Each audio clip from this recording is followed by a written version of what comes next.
Salut tout le monde, j'espère que vous allez bien les amis, on est parti, nouvelle vidéo, on est toujours sur cette trêve internationale, on est maintenant à une semaine du retour des Madrilènes sur les terrains, le déplacement du côté d'Anoeta, la Real Sociedad, ça sera normalement samedi prochain.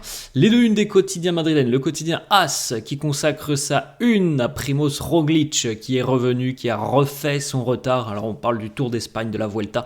Roglic est en rouge et leader de la Vuelta après encore une très belle étape hier. Avant-dernière étape aujourd'hui. En ce qui concerne le Real, c'est en haut. Sudoku para Ancelotti. Encore une blessure supplémentaire. Non les amis, vous ne rêvez pas, je ne vous fais pas la même vidéo depuis le début de semaine, malheureusement. On rajoute une blessure supplémentaire avec cette journée de vendredi. Ça devient très compliqué défensivement et au milieu de terrain pour le Real. La une de Marca qui consacre sa une à Erling Haaland, Renovación y Cláusula Libertadores. Alors on est sur le point, selon le quotidien Marca, d'avoir une prolongation de contrat pour Haaland du côté de Manchester City et potentiellement aussi une clause libératoire qui serait plus élevée. Bon, rien d'officiel pour le moment, mais ça serait la tendance. Bon, on suivra ça dans les prochaines semaines. On sait que c'est un joueur qui a toujours plus ou moins été lié au Real Madrid.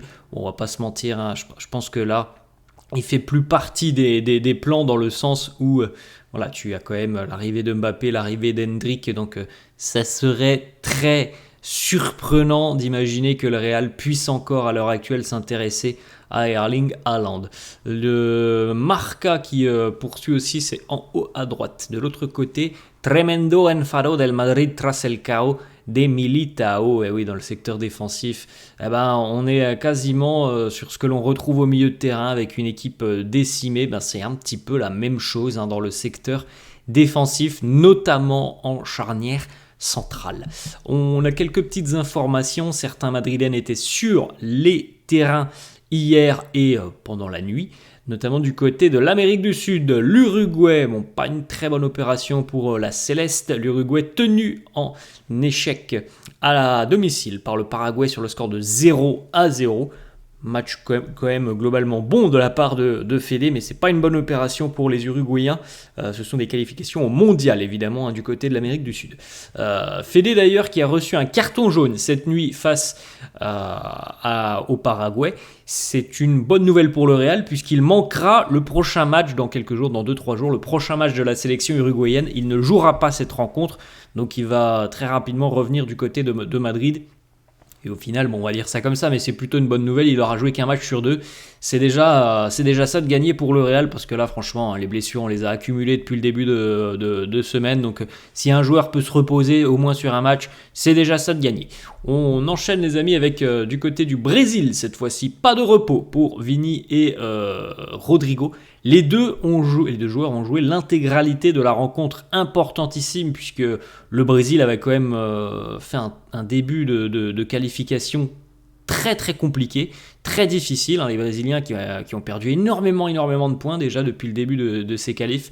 Les deux ont joué l'intégralité de la rencontre face à l'Équateur, une victoire 1-0 du Brésil grâce à un but de Rodrigo. Rodrigo d'ailleurs qui a été récompensé du trophée d'homme du match sur cette rencontre.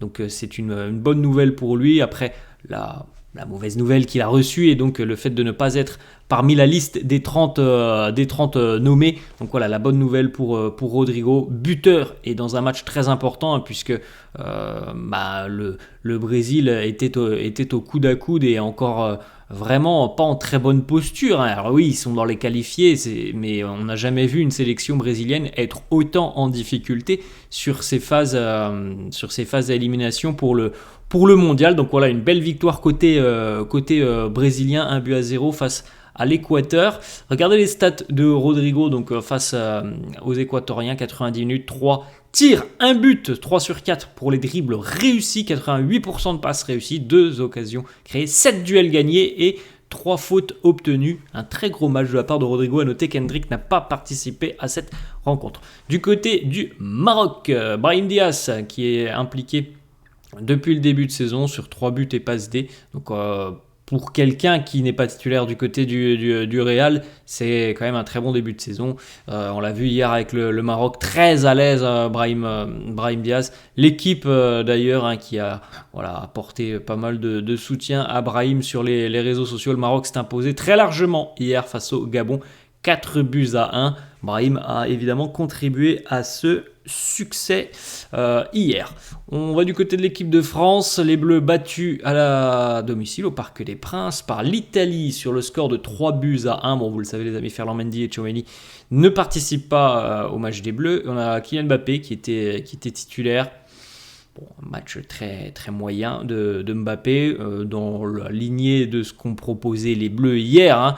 Alors on a marqué au bout de 14 secondes de jeu, ou 13 secondes, mais dans l'ensemble, l'Italie mérite amplement son succès. L'Italie a dominé l'équipe de France et c'est un match très pauvre, c'est pas un match très rassurant de la part de l'équipe de France. On les a quittés sur un Euro où tu vas en demi-finale, mais alors par contre au niveau contenu, c'était très moyen ce que l'on a vu. Hier, c'est la même chose. On n'a pas vu grand-chose du côté de l'équipe de France.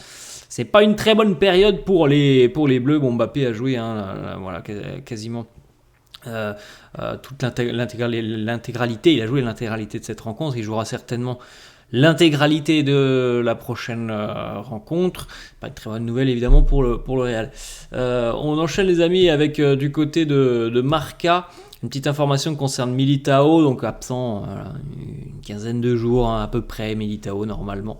Donc du côté du Real, on est vraiment très très déçu de cette nouvelle blessure. Il n'y avait pas déçu de Militao, mais on est très déçu parce que c'est encore un coup dur dans le secteur défensif. La principale raison qui déçoit et frustre évidemment du côté des dirigeants madrilènes, c'est que Militao sera certainement absent pour 2 semaines, si c'est pas plus sérieux, et ça peut-être être 3 semaines. On n'a pas une date exacte, mais c'est pas très très long, mais c'est 15 jours, 3 semaines à peu près.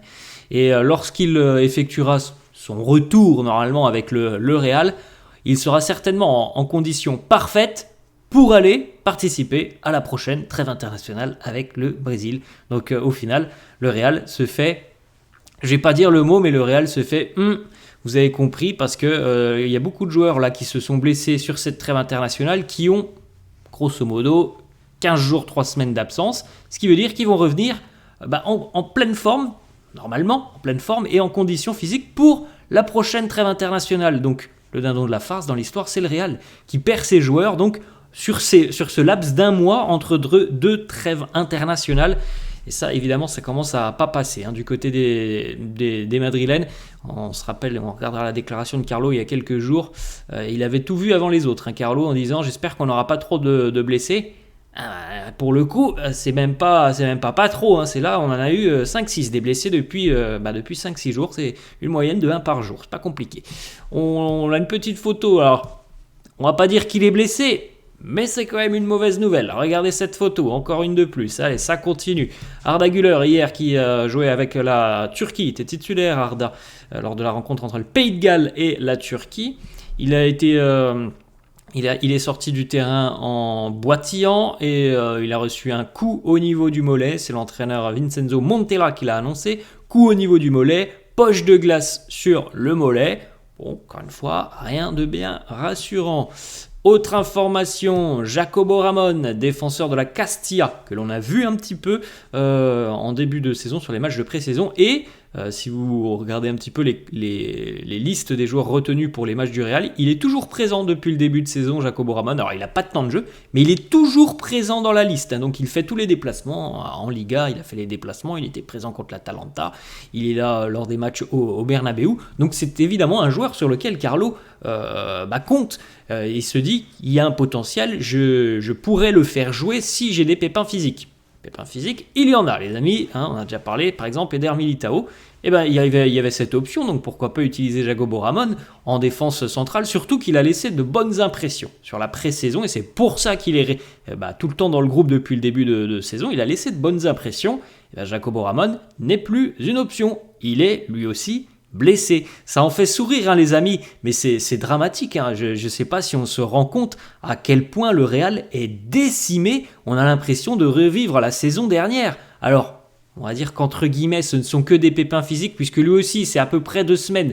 Mais c'est quand même terrible, hein, terrible. Franchement, ce qui se passe, c'est terrible du côté du Real. C'est une hécatombe. Alors, on a déjà qu'on n'a pas beaucoup de rythme, on n'a pas beaucoup de choses positives de ce début de saison, dans le sens où on voit bien que cette équipe, elle balbutie un petit peu son football. Et là, t'as une hécatombe de blessés. Comment tu veux travailler sereinement? Comment tu veux travailler des automatismes quand tu as autant de blessés? Jacobo Ramon, 2 semaines supplémentaires donc à l'infirmerie. Regardez les amis, ça c'est la liste du Real et la liste des joueurs qui sont blessés, ils sont barrés en rouge. Alors à signaler qu'il y en a même qui ont été oubliés dans cette liste.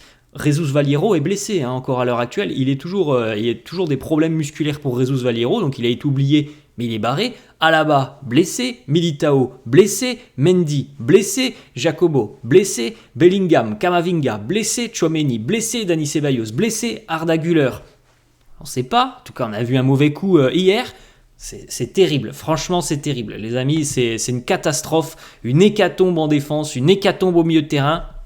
Bon, il n'y a que le front de l'attaque qui n'est pas touché. Les attaquants madrilènes ne sont pas touchés, tant mieux. On espère que ça va continuer comme ça. On croise les doigts jusqu'à la fin de la trêve, mais c'est terrible, hein. Franchement, les amis, c'est assez hallucinant. C'est difficile de se projeter sur la compo d'équipe dans une semaine face à la Real Sociedad, parce que là, franchement, il y a tellement de blessés que tu te demandes comment Carlo va pouvoir composer une équipe digne de ce nom pour un déplacement qui s'annonce déjà très compliqué. On le sait, hein, la Real Sociedad, c'est une équipe très, très solide.